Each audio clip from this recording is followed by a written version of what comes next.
సంగారెడ్డి జిల్లా పటాన్ చెరువు ఇరిగేషన్ కార్యాలయం వద్ద అమీన్పూర్ పెద్ద చెరువు ముంపు బాధితులు జేఏసీ చైర్మన్ చిరునామా సత్యనారాయణ ఆధ్వర్యంలో ఆందోళన జరిగింది. గత 10 రోజుల క్రితం హైడ్రా కమిషనర్ రంగనాథ్ పెద్ద చెరువు పరిశీలించి ముంపు బాధితులకు న్యాయం చేస్తామని హామీ ఇచ్చారు.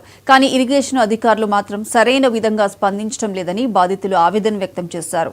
ఈ విషయమై సీఎం రేవంత్ రెడ్డి స్పందించి న్యాయం చేయాలని ముంపు బాధితులు జేఏసీ చైర్మన్ చిరునామా సత్యనారాయణకు డిమాండ్ చేశారు.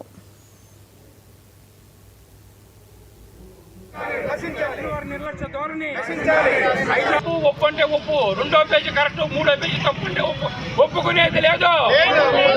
రాసింది మీరు 23 ఎకరాలకే పరిమితం చేయాలి.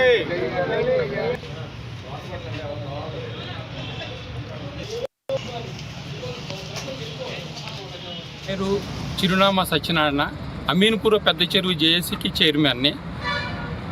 మా చెరువుని మురుగునీటితో నింపుతున్నారు. యాక్చువల్గా చెరువు యొక్క విస్తీర్ణం 93 ఎకరాలు యాజ్ పర్ నిజాం ప్రభుత్వం టైం నుంచి మెమాయిస్ ఇరిగేషన్ వాళ్ళు రాసిన మెమాయిస్ ప్రకారం.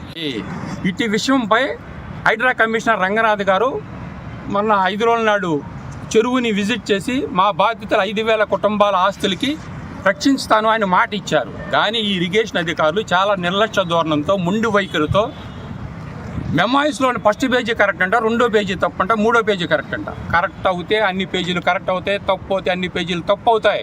పేరు చిరునామా సత్యనారాయణ, అమీన్పూర్ పెద్ద చెరువు జేఏసీకి చైర్మన్ని. మా చెరువుని మురుగునీటితో నింపుతున్నారు. ఇది 5,000 కుటుంబాల యొక్క ప్లాట్ ఓనర్స్ యొక్క ధర్మ పోరాటము ఇరిగేషన్ అధికారుల మీద. 5 రోజుల క్రితము హైడ్రా చైర్మన్ రంగనాథ్ గారు పెద్ద చెరువుని సందర్శించి అక్కడ జరిగిన అకృత్యాలు అన్నీ చాలా పర్సనల్గా ఆయన విజిట్ చేసి తెలుసుకున్నారు.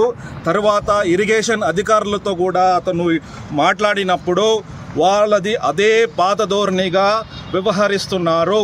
ఇది 5,000 కుటుంబాల యొక్క ప్లాట్ ఓనర్స్ యొక్క ధర్మ పోరాటము ఇరిగేషన్ అధికారుల మీద. 5 రోజుల క్రితం